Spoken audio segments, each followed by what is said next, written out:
into the entertainment industry as an actor can be quite challenging, especially in the beginning. So, you always want to make sure that you're doing things right, including having the appropriate setup for your self-tape auditions. And if you clicked on this video, chances are you want to learn how to do just that.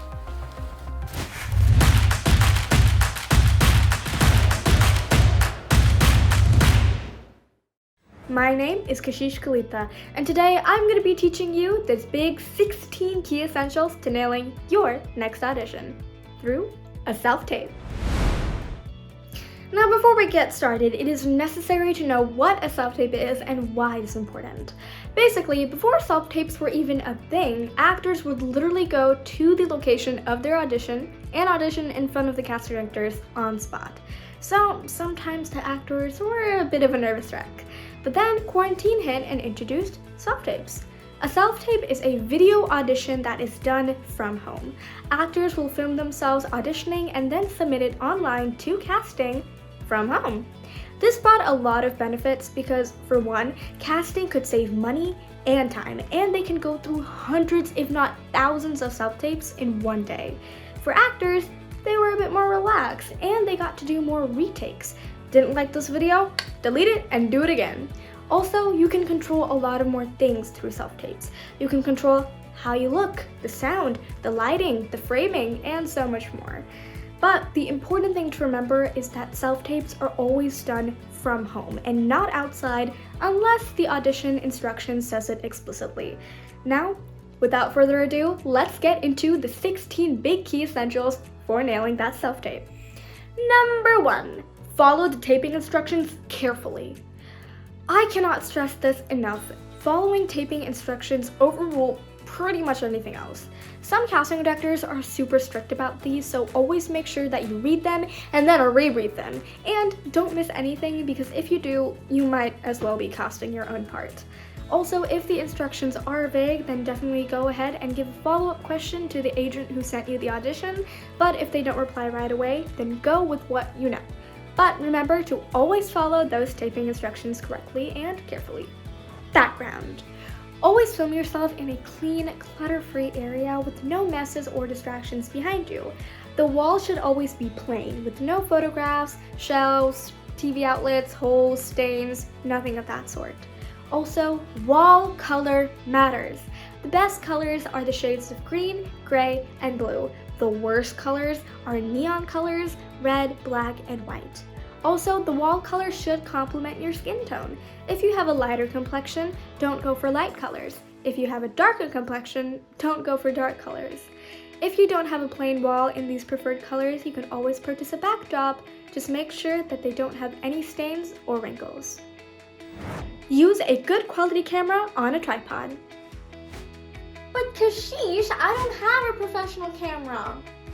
Oh, that's okay. Most people often film on their cell phone and it's easy and completely acceptable. However, if you do use a professional camera, make sure it doesn't give you a blurry background, and a 50mm is usually the best. Lastly, whether it's a cell phone or a professional camera, put it on a tripod so that it can stabilize your video. Now, if you don't have a tripod, it is the best option to buy one. Lighting is super important because you don't want to be covered in darkness, but you also don't want to be shining like the sun. So you gotta find that right point. Always use a key light or a ring light in front of you to make sure that it brightens up your face, but if you don't have key lights, you can obviously buy one, and you can use natural light from a nearby window. Avoid dark areas and shadows, and you can fill in shadows by using a box light or a fill light. But make sure that the fill light intensity is always less than the key light in front of you. LED lights are also great, just make sure to use natural colors. Now, it may take some time to adjust your lighting properly, but in the end, it's all worth it. Framing is super important because you always want to make sure that you're being seen. So film horizontally and not vertically unless the audition instructions explicitly say so.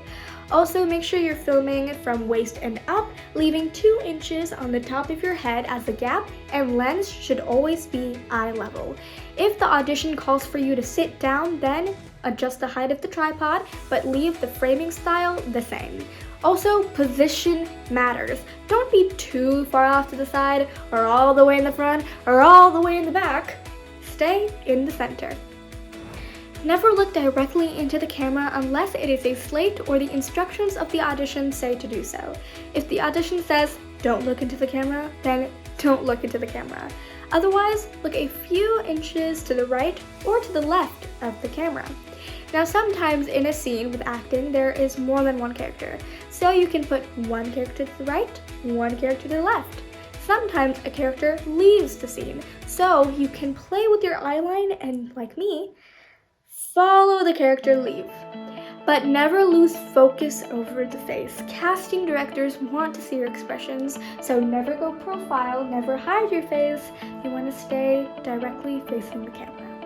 You always want to make sure that you're heard, so always film in a quiet place with no extra background music or noises. This also includes AC and white noise. Using the microphone of the iPhone and camera that you're filming with is perfectly fine unless it is too far away. If it is too far away, then you can add a small mic if needed. Now lastly, your projection also matters. Don't be whispering and mumbling like a little mouse, but also don't be screaming on the top of your lungs. No, you want to speak confidently, speak nicely, and speak good enough that people can hear you on a normal volume. Ever heard of the saying, dress to impress? Yeah, well that doesn't apply here. Instead, it's dress for the part. Let's say that your character is on a hike. You can wear a t-shirt and shorts. Or if your character is in a place where it's super cold, then you can wear a simple sweater or a simple jacket. The thing is, dress for the part, as if your character is already in that scene, but keep it simple. Again, clothes should be plain. No flashy patterns, logos, or writing on the clothes, and make sure it is not skin tight or revealing. Dress appropriately. Casting directors always want to see your face and your expressions, so hair should always be pulled away from the eyes or put up in a ponytail. Always use bobby pins to pin up your hair if you have bangs, and no bows or heavy accessories in your hair either. Keep it simple, no distractions. For makeup, adults can wear makeup, teens little to no makeup, kids no makeup at all. If you've recently broken up with acne and it's not your usual normal look, then of course you can apply some foundation to cover up some blemishes. A slate is super important. It can either make or break your audition. Not just your self-tape, but your audition. So make sure you deliver it with smiles, outgoing personality, and enthusiasm. Now, a slate is always given directly into the camera. Not here, not there, not down, no. Don't mumble, don't speak fast, say your slate clearly. Each audition has its own instructions for a slate, so make sure you follow that. But right now, I'm just going to tell you the standard of how you film slate and what you say. So usually you will film a slate horizontally, waist or shoulder up, and you typically say your name, age if under 18, height, location, and agency, who you're being represented by. Now, some slates also require for you to show a vertical video or photo of a full body shot, which is your full body. Sometimes they will also ask for profile, which is side and side, or they may ask for a full 360, which is a circle. Right now, I'm going to give you a quick example of what a good slate looks like. Hello everyone, my name is Kashish Kalita. I'm 13 years old, my height is 5 feet, I live in Houston, Texas, and I'm represented by TL Modeling Agency. So that is what a good standard slate would look like, but obviously go ahead and follow your own taping instructions and good luck with your own slate, my friend.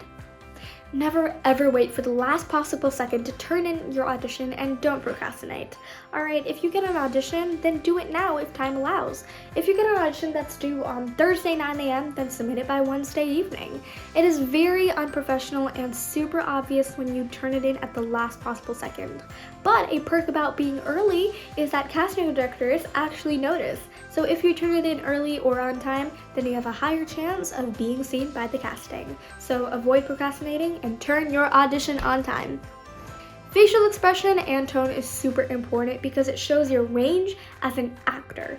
When you get your script, read it. study it. Study and develop your character. Go through all your lines and see at what points can my character be vulnerable, and explore those emotions. Use your eyes to convey emotion, create body movement, and sort of develop that environment that your character is in.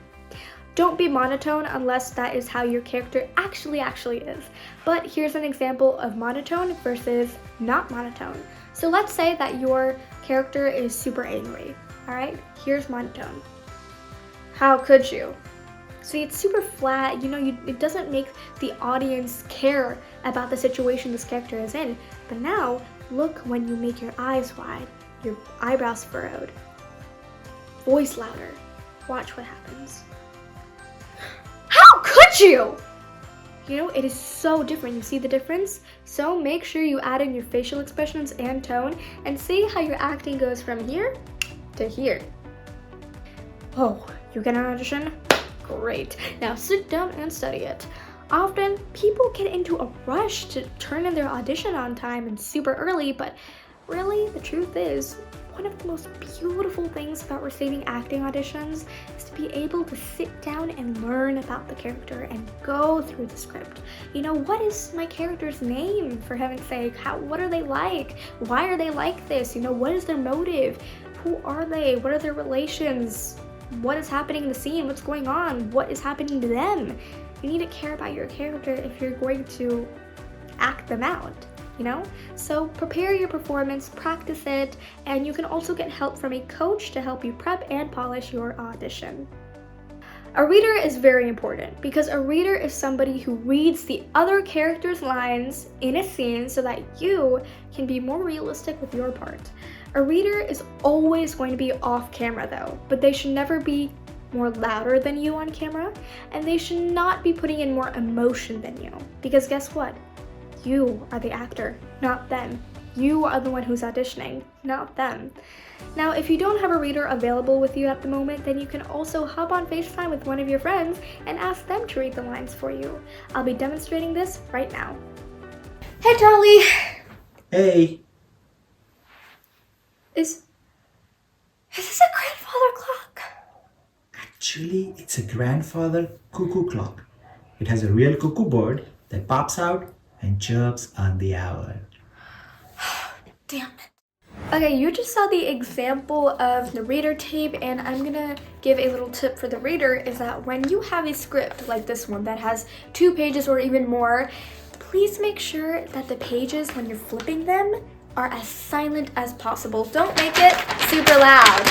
Nobody wants to hear that. Make it as silent, and a thing that you can do is keep it like this, slide it under. Do not send in multiple takes to your agent unless they say that they need it in separate tapes. However, most of the time you will combine it into one video only.